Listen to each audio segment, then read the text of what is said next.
sometimes you can come across something new that helps you reconfigure the way that you're living almost instantly in a more comprehensive and fuller way.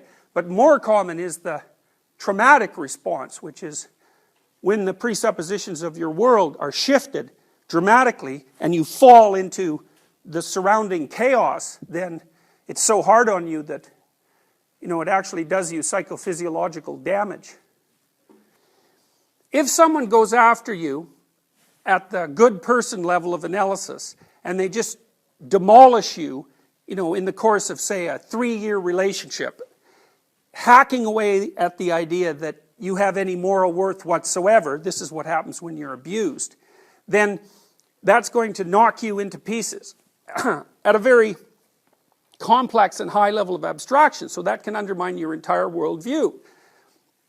If the person instead helps you retool the little behaviors and the little microstructures that make you up, and if you're willing to participate in that, and if you're open to corrective feedback from the world, then you can continually adjust yourself at a small level, and then that makes the things in the hierarchy a little higher, a little healthier, and then that makes the aggregation of those things a little higher in the hierarchy a little healthier and a little more complete.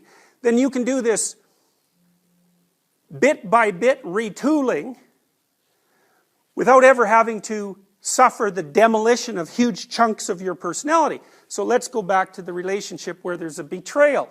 It's like virtually every time someone gets flipped upside down because of a betrayal in a relationship, after the betrayal happens, they say to themselves, there were all these signs I didn't pay attention to. So, and maybe the first sign is, who knows, your partner starts to flirt a bit more when you go out on a social occasion. And not a lot more, just a bit more. And you decide, because maybe you're timid, that's okay. You're not going to do anything about it. But it's interesting that it happens. It grabs your attention. And it means something. But what you decide is, it's not worth paying attention to. And so maybe the next 8 times that you go out, the same thing happens, but it happens at a somewhat accelerated rate. And then maybe the person starts to go out without you. And so on. There's this progression towards the end state of betrayal. And every time you get a little hint, the world tells you that something's going on, you put it aside and you fail to take it into account. Well, you're foregoing your opportunity to adjust the relationship at micro stages, because maybe what you should have done the first time that happened is you should have gone home with your partner and said, what the hell's going on? Like, this is what was happening. Why are you doing that? Here's how you should have behaved. And of course, that's going to be a fight. There's absolutely no doubt about it. But it might be a micro fight instead of a the relationship is over fight.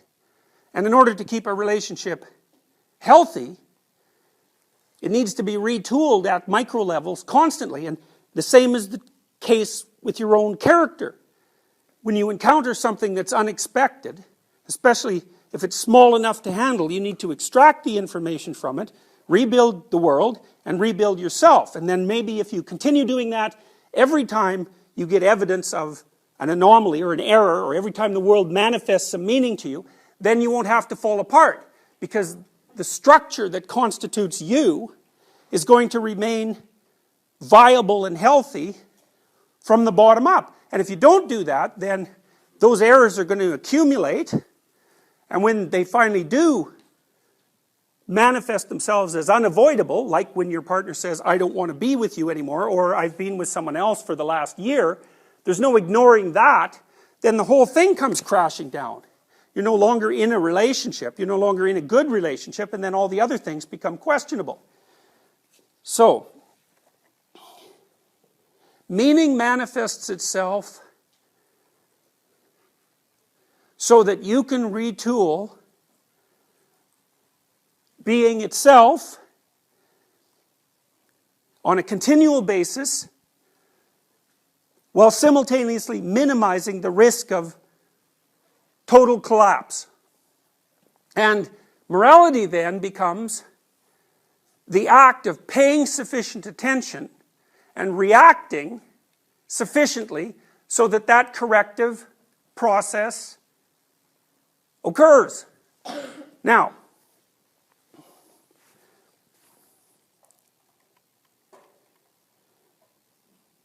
so you're inside one of these. You're going from point A to point B.